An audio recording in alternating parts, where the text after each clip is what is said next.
Assalamualaikum warahmatullahi wabarakatuh. Waalaikumsalam warahmatullahi wabarakatuh. Terima kasih Ibu yang sudah hadir di pertemuan kali ini sama saya, Uli Hidayati. Seperti biasa ya Bu, kita akan melakukan pertemuan yang namanya FDS atau yang sering disebut sama Ibu yaitu pertemuan P2K2. Sebelumnya saya di sini ingin menanyakan kabarnya Ibu dulu nih. Gimana Bu kabarnya hari ini Bu? Alhamdulillah Mbak sehat. Sehat. Ya. Alhamdulillah ya Bu ya. Iya, Kabarnya sehat. Hari ini sehat. Semoga kita semuanya itu selalu dilindungi sama Allah. Amin. Sebelum melangkah ke langkah selanjutnya atau menjelaskan tentang P2K2, saya akan menjelaskan mari kita berdoa menurut kepercayaan dan keyakinan kita masing-masing. Berdoa mulai. Selesai. Ya, terima kasih ya Bu ya. Itu terus saya akan melanjutkan tentang yaitu P2K2 yaitu kita praktekkan lagi ya Bu ya. Pertemuan peningkatan kemampuan keluarga. Ulangi yuk Bu yuk. Ya. P2K2 Pertemuan peningkatan kemampuan keluarga. Ya. Di sini terima kasih Bu, duduk kembali ya. Bu, di sini saya akan menjelaskan tentang yang namanya kesehatan dan gizi di modul 3 ini. Selanjutnya yaitu di modul 2 ini terdapat sesi yang akan saya sampaikan itu adalah sesi 2. Sesi 2 itu mengenai tentang apa? Tentang pentingnya gizi untuk menyusui dan ibu menyusui dan balita. Di sini Bu, seperti sesi yang waktu itu dibahas yaitu terkait dengan ibu hamil, perlu diketahui ya Bu ya bahwa ibu hamil itu harus yang namanya memiliki pola hidup sehat, gizi yang terpenuhi dengan baik, memeriksakan kehamilannya minimal 4 kali semasa kehamilan. Betul nggak Bu? Bener Mbak. Dan persiapkan yang namanya melahirkan secara baik, secara terencana. Antara hubungan si ibu dengan si suami harus menjalin komunikasi dengan baik. Dan perlu diingat Ibu bahwa adanya ibu kehamilan yaitu ada 1000 hari kehidupan. Dari mulai si benih di dalam perut itu sampai dengan dia lahir dan dilanjutkan sampai dengan usia 2 tahun.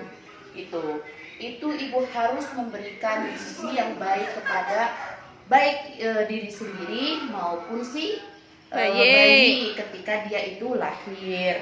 Di sini saya akan menyampaikan lagi perlu diketahui juga ya Bu ya, untuk menjadi gizi yang baik yang seimbang bukan makanan-makanan yang mahal, bukan makanan-makanan yang serba harus belinya di mall, tidak. Paling tidak itu memenuhi gizi. Ada sayuran, ada buah, ada daging, ada telur, ada karbohidrat, vitamin, terdapat seperti itu semuanya. Dan di sini saya juga meminta kepada Ibu, di sini ada yang pengen ditanyakan Bu dari materi yang kemarin? Ada yang kurang jelas? Kalau Ibu tidak menjawab, saya harap Ibu bisa memahami itu semua dan Ibu bisa melaksanakan dari sesi yang pernah saya sampaikan kemarin.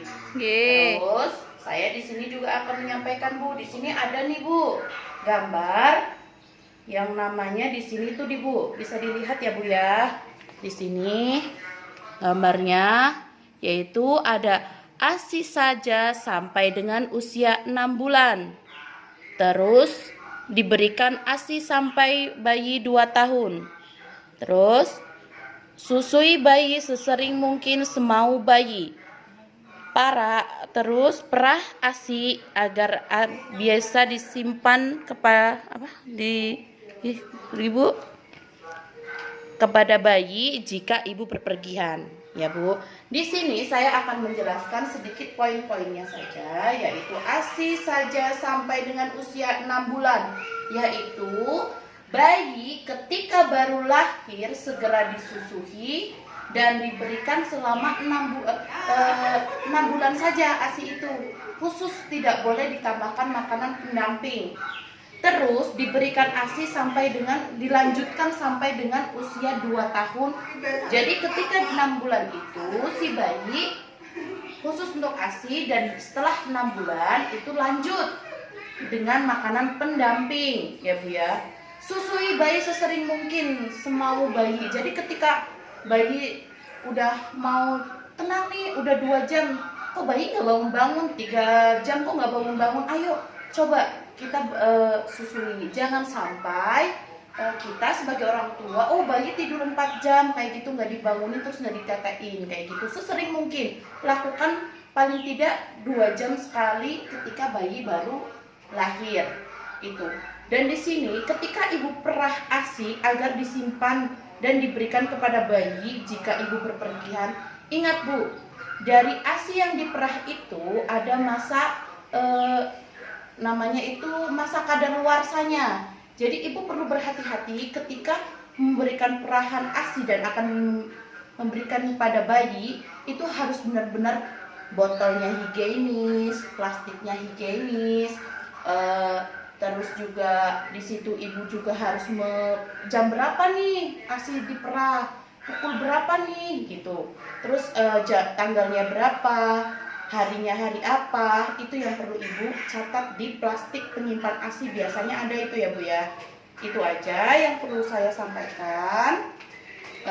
Nanti kalau misalkan saya di penjelasan untuk lebih rincinya itu ada di sesi langkah selanjutnya.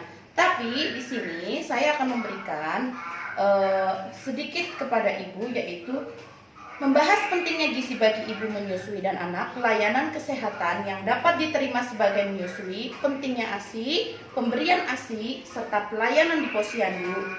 Itu sangat harus dilakukan oleh ibu dan si bayi. Dari 0 sampai 2 tahun, si bayi itu harus mengikuti posyandu. Fase penting kedua setelah kehamilan agar ASI anak tumbuh tinggi, sehat, dan cerdas. Kiranya itu aja yang perlu saya sampaikan.